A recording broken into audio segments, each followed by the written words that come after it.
Praise the lord. యేసు క్రీస్తు వారి పరిశుద్ధమైన నామంలో మీ అందరికీ వందనాలు శుభాలు తెలియపరుస్తున్నానండి. యోహాను సువార్త 14వ అధ్యాయం 1వ వచనం. మీ హృదయమును కలవరపడనీయకుడి, దేవుని యందు విశ్వాసం ఉంచి ఉన్నారు అని దేవుని వాక్యం సెలవిస్తుందండి. హృదయం కలవరం అంటే ఈ లోకంలో ఉండేటువంటి పనులను చూసి మనం భయపడుతూ ఉంటామండి. ఈ లోకంలో ఏదైనా సమస్య వస్తే నన్ను కాపాడేవారు ఎవరని మనం భయపడుతుంటాం. అదే కలవరం అంటే. దేవుని వాక్యం సెలవిస్తుంది, భయపడొద్దు అని దేవుని వాక్యం సెలవిస్తుంది. బైబిల్లో 365 సార్లు భయపడొద్దు అని దేవుడు ప్రతి రోజుకి మనకి భయపడొద్దని దేవుని వాక్యం సెలవిస్తుంటుంది. మన హృదయాలు మనం చేయరాని పనులు చూసి మన కలవరంలో ఉంటాం. మనం ఏదైనా ఉద్యోగానికి వెళ్ళినప్పుడు ఆ సారోలు నన్ను ఏమన్నా అంటారేమని మనం భయపడి కలవరంలోకి వెళ్ళిపోతామండి.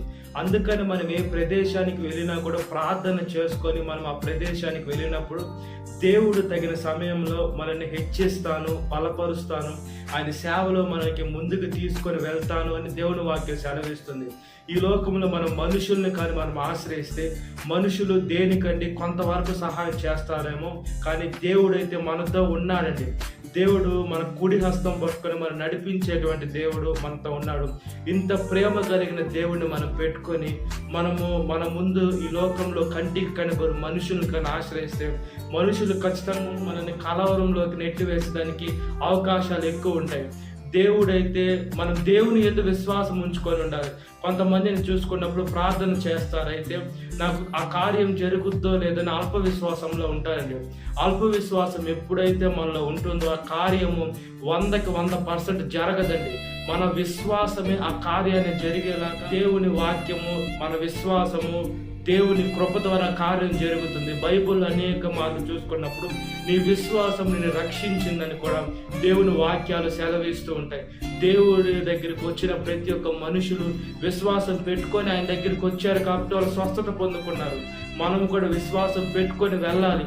ఈ లోకంలో ఆయన ఏం దేవుళ్ళే లేదని, ఆయన జరుగుద్దో లేదని మనం ఎప్పుడైతే అల్ప విశ్వాసంలో ఉంటామో ఆ కార్యాలు ఖచ్చితంగా జరగవు. కాబట్టి మనం కలవరపడకుండా ఆయన బిడ్డలుగా ఈ లోకంలో బ్రతుకున్నట్లుగా ప్రార్థన.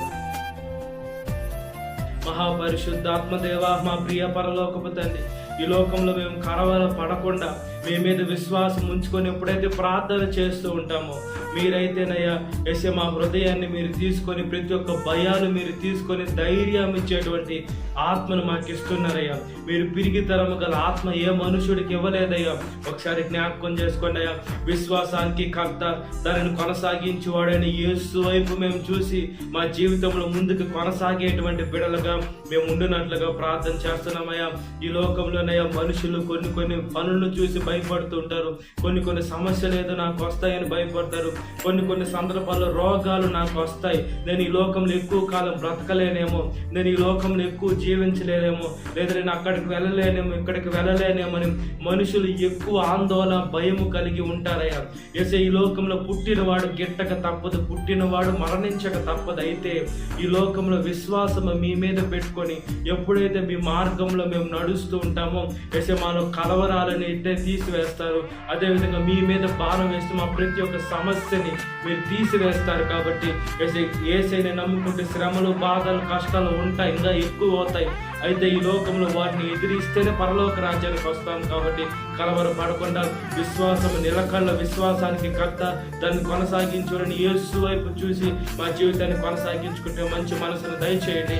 సాతాను శోధన ప్రతి ఒక్క బిడ్డ విడుదల దయచేసి ఈ వాక్యం వింటున్న ప్రతి ఒక్క బిడ్డని పేరు పేరు జ్ఞాపకం చేసుకొని ఈ దినకాలపు జీవితం నింపమని యేసుక్రీస్తు వారి పరిశుద్ధమైన నామములో మిక్కిలి వినయం తరుచున్నాను నా పరలోకపు తండ్రి. ఆమేన్. Praise the lord. God bless you. Have a great day.